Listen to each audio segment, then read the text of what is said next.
Hi, this is Andy of Andy's Personal Development, and we are currently live in the breakout room. So, welcome and welcome, and we love being here for you with quality and value to inspire and to transform. Remember, we are on Apple, Spotify, Google, Amazon, and iTunes. Today, as usual, we have a special guest to share with you for your development and growth and to live your better informed life. So, grab a cup, pull up a seat, and stay tuned for the introduction. Right here, now, live in the breakout room. It's the place for health, happiness, and prosperity. Stay tuned. Our next guest in the breakout room is author and professor, mother and wife, Lea Rachel. Seeking Forgiveness, Lea Rachel's new novel, tells the story of interracial adoption in the U.S. today from the perspective of a wife mother who adopts a black son and finds she has no idea what she is doing. The other publication is entitled The Other Shakespeare, and of course, Seeking Forgiveness. Lea is very proud of her latest publication, as well as her family. So, let's welcome, live in the breakout room, this inspired author and professor, our guest, Lea Rachel. Yes, and she is live today with us in the breakout room. Welcome, folks. This is Andy of Andy's Personal Development on the Love Bits A channel. And our special guest, Lea Rachel, is waiting for us as she comes into the studio. Let's welcome her. Hi, Rachel. Lea Rachel, sorry. How are you? I'm great. How are you? Thank you for having me. Oh, we thank you for taking the time to come and join with us and for making this show a reality. So, it's good to have you on. And we have some very interesting questions for you.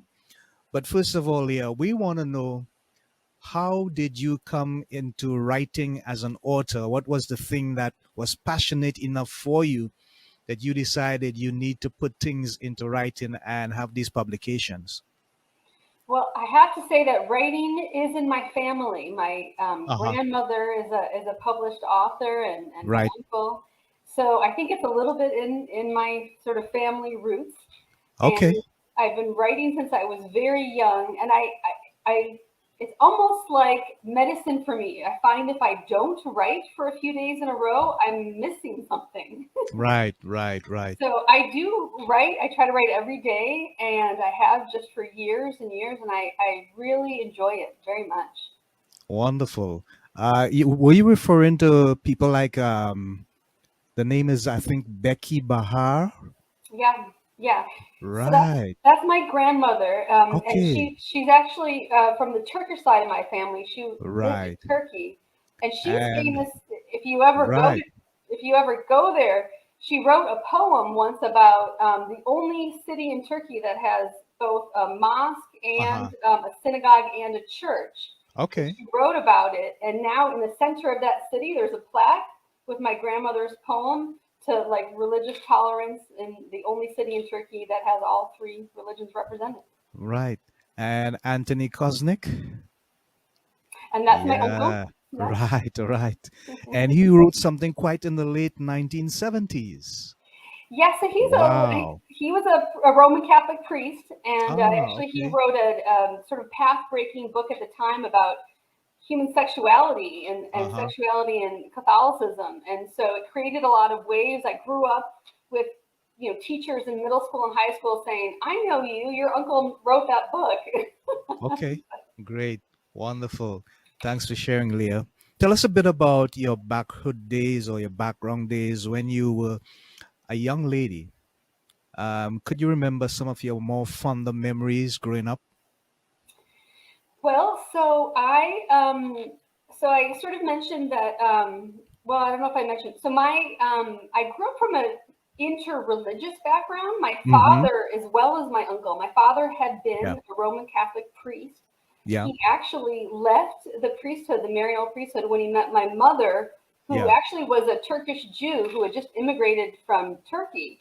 Right. And so they have very different backgrounds. And I grew up in a household that was Jewish, but at the same time, like my favorite nightgown was to wear my father's old priest clerical shirts. Okay. So Yeah. I would wear his shirt while lighting Shabbat candles and reading books. And so it was a very tolerant and sort of open childhood. And I like to think that I'm now raising my own unique interracial family, bringing Mm-hmm. together many Okay. worlds, kind of like how I grew up.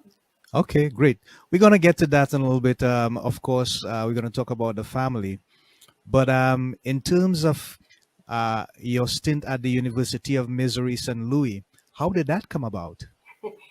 Well, so I always wanted to be an author, but Uh at the huh. same time, I'm very risk averse. I'm not Uh somebody huh. who takes a lot of chances. And Okay. in all honesty, I was afraid that I wouldn't be able to pay the bills as an author and that I would Mm. starve, the starving artist Okay. thing. Understood. So, I mean, I now wish I'd taken the chance earlier. Mm-hmm. So instead, in college, I found out I was rather good at math and took a lot of math classes and became eventually a professor Uh huh. in economics. And so I'm a professor to pay the bills, and I enjoy it. I enjoy students and Uh huh. interacting with people as they're learning. But I do that to pay the bills, and the rest of my time I write and follow my dream of writing books and publishing books. Okay, great.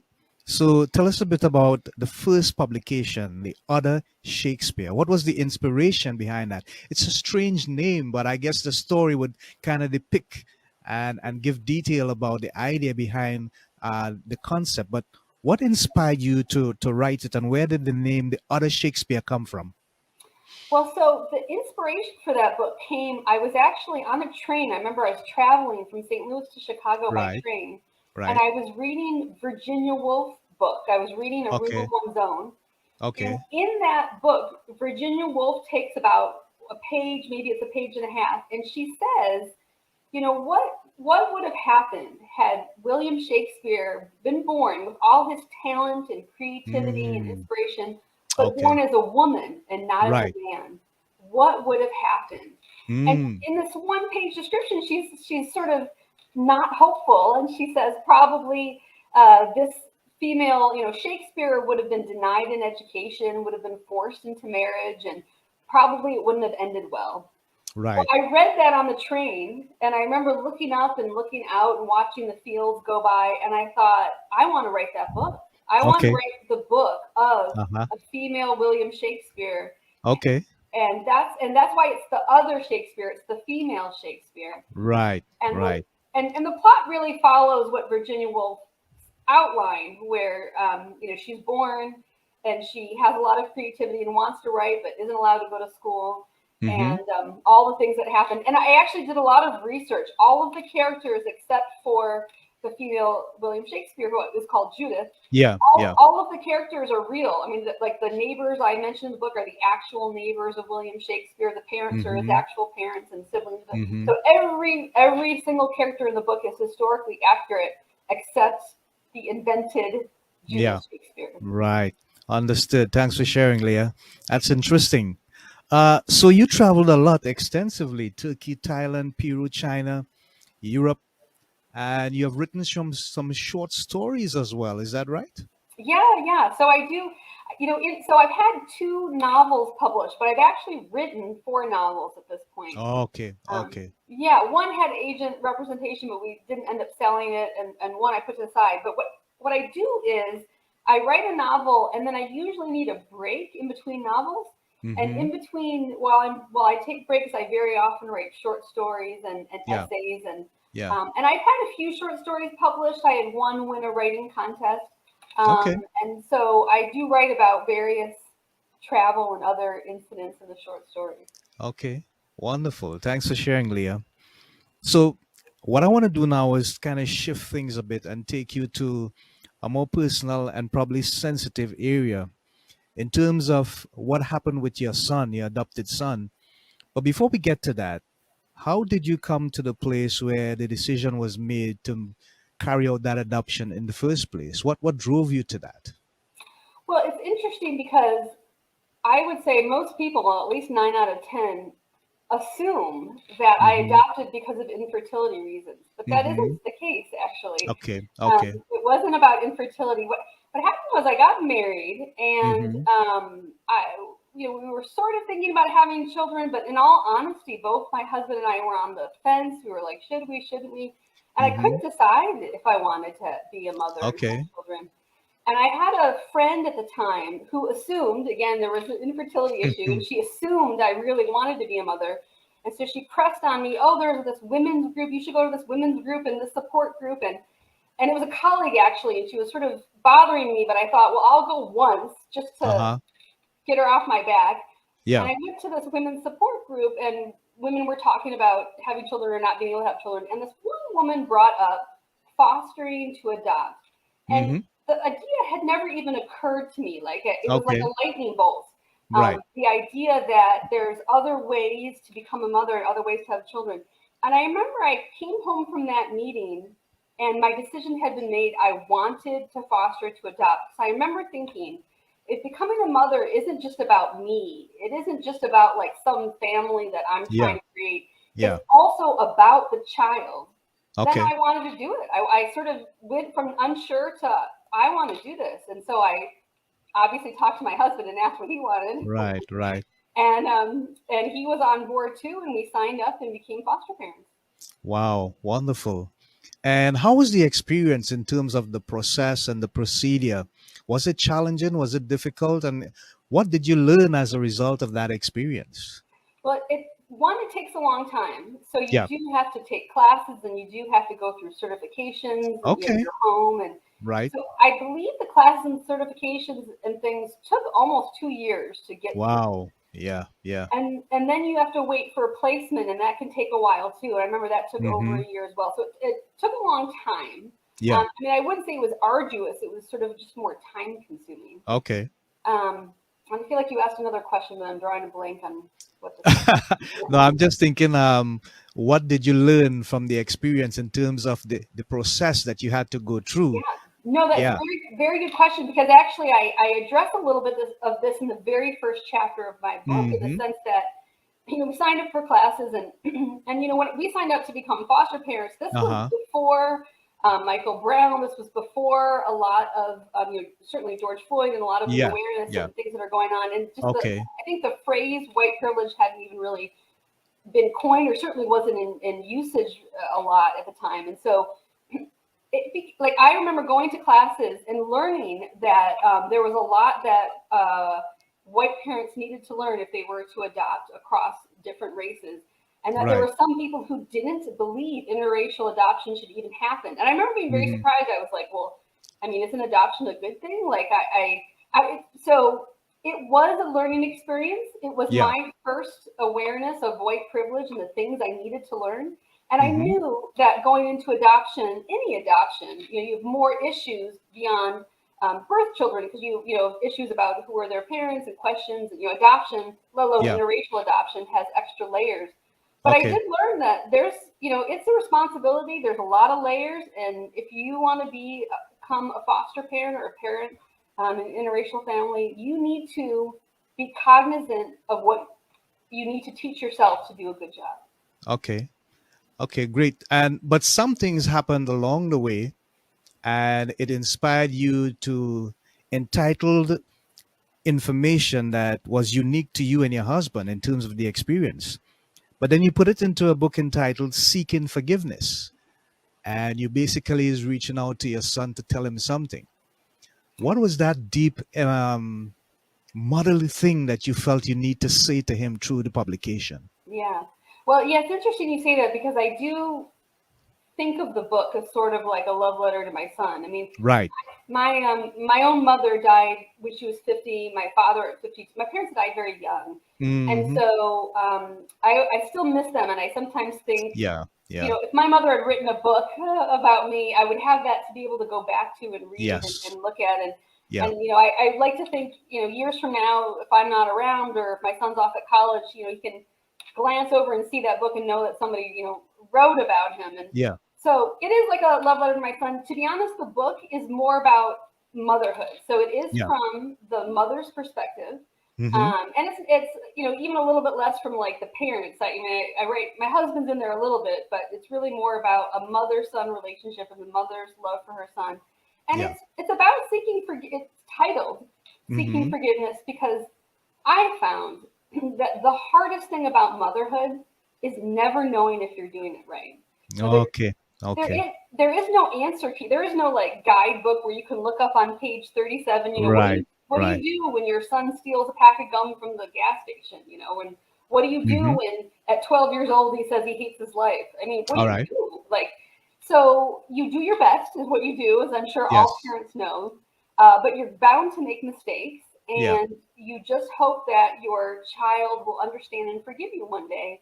And so that's why the book is about seeking forgiveness because the mother is trying her best, but Hmm. she is making mistakes, Yeah. and she just hopes her son will forgive her. Wow, that's very touching, very interesting. So tell me something. How are you able to combine your personal commitment and at the same time continue to teach at the level that you're doing? How do you make that balance? I I don't sleep a lot. That Oh my goodness. to be honest, that's not a good thing to say, but Yeah, yeah, yeah. I've never been a big sleeper. I know my uncle told me that too, that it's rare he got Uh-huh. more than 5 hours of sleep. So Yes. that made me feel better that I think it's in my family to not Mm-hmm. be big sleepers. But I don't know. I like to do stuff. I don't like to. I mean, I watch some TV and some movies, but I really like doing things. And so Uh-huh.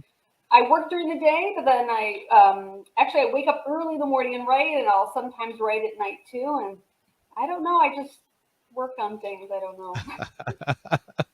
Oh my. I get the feeling that there are many more publications, many more writings to come out of you. Am I right about that? I think so. I hope so. That's the plan for sure. Right. So what do you see for the future as far as your writing is concerned? Well, I do like writing all sorts of fiction. So I've got the Mm-hmm. historical fiction on Shakespeare, and then I have this more sort of narrative autobiographical fiction. Yeah. Um, so I don't put limits on what I might do in the future. Yeah. I do feel like anything could inspire me from reading like a Virginia Woolf book and getting an idea. I do Mm-hmm. know that I've gotten because I have sort of an interesting background in terms of like the religious combination stuff, and Yeah. I also have some other interesting things in my background. A lot of people have told me I should write a little bit more sort of narrative memoirs, things Okay. that go into Yeah. my childhood. So I'm Mm-hmm. thinking about that. We'll see. Sounds good. Sounds like something to look forward to. I hope so. Yeah. Great. So tell us, Leah, your students, knowing that you are a published author, you're someone of some repute. How does that impact upon the effect that you have upon them as a professor? Does it make a difference at all? Do they seek that kind of inspiration from you as they may aspire themselves to be published authors? I think it does for some students and not for others. Okay. So you get a range, excuse me, a range of students, Mm-hmm. and there are definitely some students who, well, they're so busy with their own lives. They have a job. Mm-hmm. They sometimes have families, Yeah. and so they come to your class and they're interested in your class, but they don't come to office hours. They don't pay attention much beyond that. So they might not even really honestly be aware that I've written books. But then you do have students who, classes just started here a week ago. And after the first day, I had a student on day two raise their hand and ask me about my books and my family. They looked me up Yeah. online, clearly. Right. And so for some students, and every semester there's usually at least one or two that I think I make an extra personal connection with them because of this. Mm-hmm. they'll come to office hours and talk about it, or even talk about their own dreams or things Yeah. that resonate with them. So Right. I think that for some students, it really helps create personal connections, which Mm-hmm. is just so heartwarming. That's part of the joy of teaching. Right. Right. But I'm not going to say it's all students for sure. Okay. Great. Great. Wonderful. Thanks for sharing, Leah. In terms of the community, in terms of where you live, are you involved in any community development work with young children who are looking to be authors in the future, or any other organized community development work? So that's an interesting question. I mean, well, it's funny you mentioned it because just yesterday I was Uh-huh. asked to be on a panel for a St. Louis writing workshop group. Okay. So I think it's in September, in a few weeks.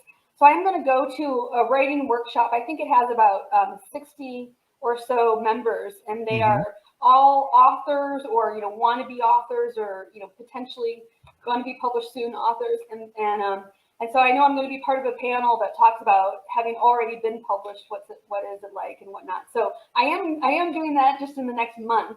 I Okay. haven't done anything for young authors. That's an interesting question. It wouldn't be at all a bad thing to pursue.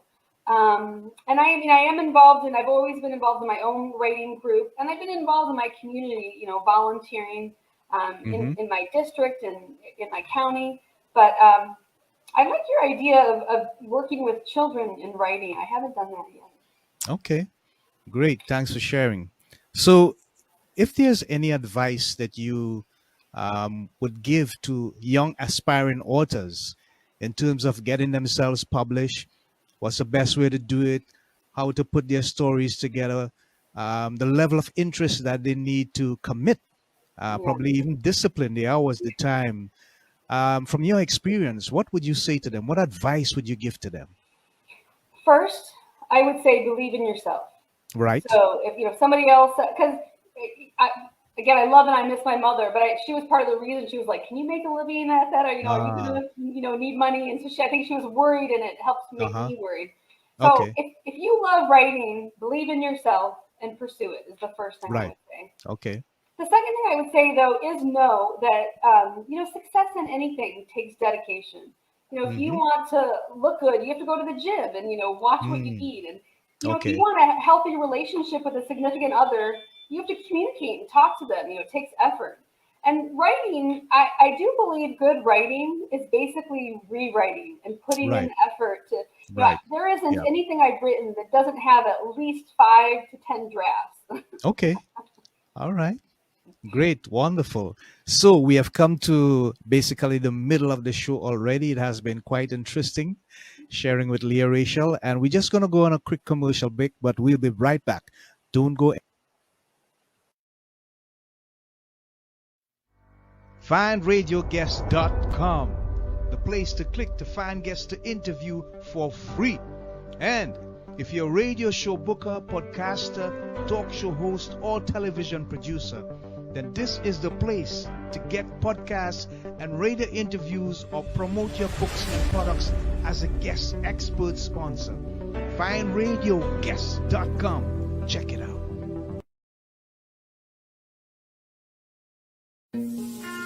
Hi, people. This is a special invitation for you to join our community. Yes, we're inviting you to join our community for 2022. What's in store? Well, what we want is your feedback on our content and our guests, but more so on what you need to be inspired and transformed from your current condition to one of happiness, health, and prosperity. So drop us a line and reach out. Help us to better help you achieve your goals. So, people, inbox me at www.facebook.com/mddreamer/. That's www.facebook.com/mddreamer/. Or send me an email at lovebitsa@gmail.com. That's lovebitsa@gmail.com. We love hearing from you as we build our partnership in growth and development, and we look forward to your communicating. Help us to help you to live a better life in personal growth and development from Andy's personal development. The breakout room. So, Leah, in terms of what is happening in the world today, we see so many negativity, wars and rumors of wars, and not so good news about the economy and stuff. What would you say to people out there in terms of the mindset that they should have towards what is happening? If you had the opportunity to give some advice to the people in the world, particularly, what would you say to them? That's an interesting question. It's a great question. I would say try to focus on individual small acts of kindness. So I Mm, notice when things are getting me down, and world events definitely get me down. There are days I have to stop reading the newspaper. But if I then go outside and help my neighbor, like bring her groceries in, or, just help somebody I know do something, I feel better. Small acts of kindness can help you, help people around you, help center you. So I'm not going to presume to know what it's like to be in a war zone, like in yeah, Ukraine, let's say. yeah, yeah. But I can imagine even there, if you can make a small connection to another human being next to you, it will Hmm. help you get through the day. Okay. Yeah, great. Thanks for sharing. I appreciate that. So, with regards to in terms of what you're doing as a writer, did you ever think about any other commitment to another career line, or was it just writing passionately, being that author, and complementing it with the professorship at the same time?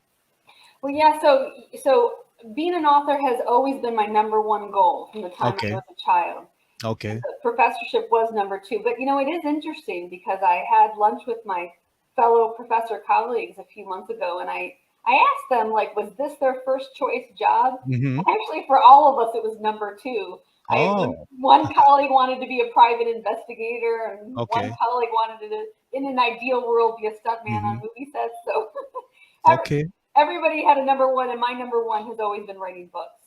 okay, great. Interesting. What's your favorite style of writing? Well, I love literary fiction. I love Mm-hmm. literary fiction the best. I mean, I love character development where you really get inside a character's head. As a child, Right. I loved the Russian authors because they really would get, Crime and Punishment and, obsessed inside your own head. Mm-hmm. But I also love and that's why I say literary fiction, not just fiction, because I love when I read a book and like a single sentence or a single description Yeah. just reads like poetry and stands out, and I have to stop reading and sort of look up and Okay. absorb that sentence. So Okay. I love really good prose and descriptions and characters. Yeah, interesting. Thanks for sharing. And who's your favorite author? I would say right now my favorite author is Anne Patchett. Uh-huh.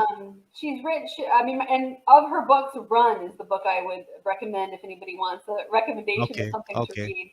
So Okay. she's my favorite. I could name other authors I love, but that she's probably because again, she's got good writing that has Mm-hmm. moments of real beauty and also interesting stories with characters you want to get to know. Okay, great. Would you consider doing screenwriting in the future? Is it something that you have considered as an option? I mean, I haven't considered it only because no one's asked me to. I mean, so right now I really am focusing just on writing but I will say that I feel like I'm reasonably young and you never know what the future holds. And so Hmm. you never know. Yeah, so many possibilities, right? Yeah. Never say no. You Wonderful. don't know what'll Yeah, happen. yeah. Never say no. Do you have a mentor, someone that is that quiet, still voice that you turn to when you are faced with questions that you can answer yourself or decisions that you need to make about important things? Do you have that mentor person that you turn to? I love your questions. You have such good questions. Okay. I would say both my mother and my grandmother. So, I do Mm, find it indicative that I wrote a book while it's about interracial adoption, I really also feel like it's just as much about motherhood and like the okay. motherhood.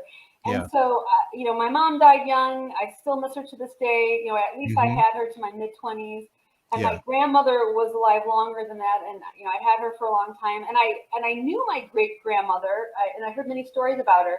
I just feel like the line of women in my family is very strong, and I Mm-hmm. still think of them and the things that they've said and their voices when I'm Okay. making big decisions for sure. Wow. Okay. Great. Wonderful. So, in terms of having someone be mentored by you, Mm, are you currently in that process? Are there any one or two persons, that you see you can share some extra stuff with in terms of technique yeah, because you see something promising in them and you see that they may have a literary future? yeah. Is that the reality with you? Can you align yourself to So that? I would Yeah. love to do that. I mean, I think you're right. I probably really should look into Uh-huh. pursuing more mentorship of like young authors. I mean, I will say in my professor job, Hmm. I definitely am at the phase of my career where I'm mentoring younger scholars. Yeah. I've served on like outside tenure review committees, and I've been giving a lot. I'm just at that stage where I am doing that, and I Yeah. am also purposely trying to especially mentor women and minorities and those underrepresented in my field, and making a particular effort for that. But in terms of writing, I am not mentoring anybody. Okay. And I bet that would be very worthwhile. So Yeah. that is another good thing I should pursue. Okay. Wonderful. Do you speak a lot about the publication in terms of how you promote? Are you doing any book talks and stuff like that? Yeah, so I mean, I do have. I seem to have about one interview a week at least, one or two interviews a week, and I have a couple coming up in person ones. So mostly they've been sort of over the internet or Zoom or podcast or even written. I do have one or two in person coming up, and I'm hoping to just build more. We just started really pushing the publicity of the book in the last month or so, and it doesn't actually fully get published till October. This is all the pre-publicity. So I'm hoping to do more and more and build on wonderful shows like yours to get even more invitations.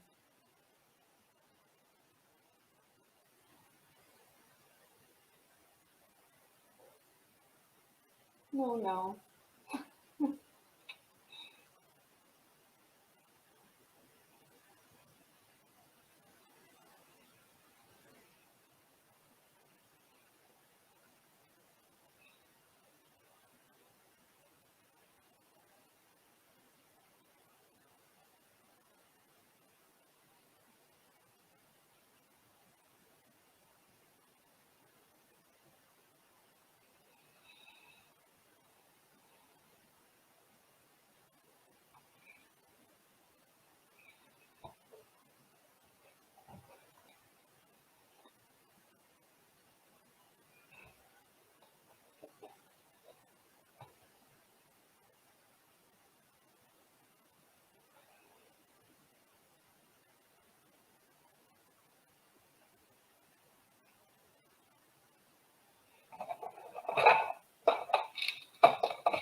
Here we go again. Technology.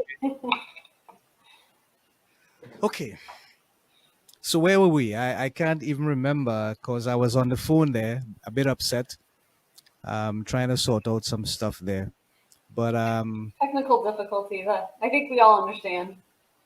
okay, what were we talking about before that happened? What was the last question I was answering?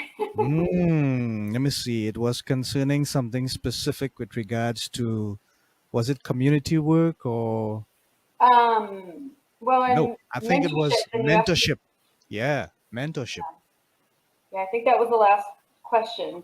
I Yeah, don't know how much you got of the answer, and I I sort of. got a good bit. Something that you were looking at and thinking about, but you were not actually doing, and you were thinking about, yeah, it's a good idea. Maybe you could try that based on your current student population that you have. Yeah. Great. Wonderful. All right. Leah, we're coming to the end of the show. We just have a few minutes to go. And I'm just gonna ask you a couple quick questions. It's an either or answer. I don't always use this line of questioning, but it's a little fun and also get to know a little bit more about the person on the other side. Okay. So it's about three questions, and the first one is um, it's either or, and you're gonna tell me why. Peanut butter and jelly or ham and cheese. Peanut butter and jelly. It's a childhood comfort food that makes me happy. Okay, I get that, and I get the answer. I get the reason why. Okay, America's favorite pastime is baseball, but then some people just can't pass up Sunday night football. Which one is it for you? Sunday night football. That's more at home with. My son prefers football for sure, so that would Oh, be something we could okay, watch together. Yeah. okay. I'll tell you this: out of every 10 person that I ask this question, at least eight say the NFL. The NFL brings it home every time. Not Okay, in surprised. terms of vehicles, would you prefer a BMW or a Mercedes Benz? Oh goodness, I have no idea. I can tell you that my son keeps wanting us to buy a Tesla, but that's not one of Uh-huh. the options. Right. I'll pick BMW. Just I have a friend who Okay. has one, so but I don't really Okay. know. Okay, wonderful. Thanks for sharing those information with us. And now I would give you about a minute so that you can share your social media hashtags and also the information with regards to seeking forgiveness, where they can get it, how they can get it, Yeah. and stuff like that. So go Thank ahead. you. So the most important information is probably my writer's website, which is www.learachel, just as you see it spelled with no spaces, LeaRachel.com. From there, you can find links to the Amazon pages and Barnes and Noble pages where you can buy my books, both books. Seeking Forgiveness won't be, it's on pre-order. It's officially published October 18th of this year. But you can find the links to the Amazon pages there, Twitter, and at Lea Rachel Author. So you can find me there as well. And I think those are the main things. I'm on Facebook too, Lea Rachel Facebook. But I would say my writer's website and Twitter and finding my books on Amazon and Barnes and Noble are the best places to go. So I'll just say again, www.learachel.com. Okay, great. Thank you. Folks, you have had Lea Rachel in the breakout room speaking about her publications and her life as a professor, as a mom, and a wife. And we have had a wonderful time with her despite the interruptions. So, we want to thank you so much for being on the show. And we wish you all the best going forward in the future. And so we'd like to say thank you so very much. Godspeed in all your endeavors, and may you continue to add value to the lives of the people that are involved in your life, including your students. So, until next time, this is Andy of Andy's Personal Development saying so long, shalom, God bless, namaste. Take care, folks. And remember our watchwords: health, happiness, and prosperity. Bye for now. You can stick around for a minute, Leah.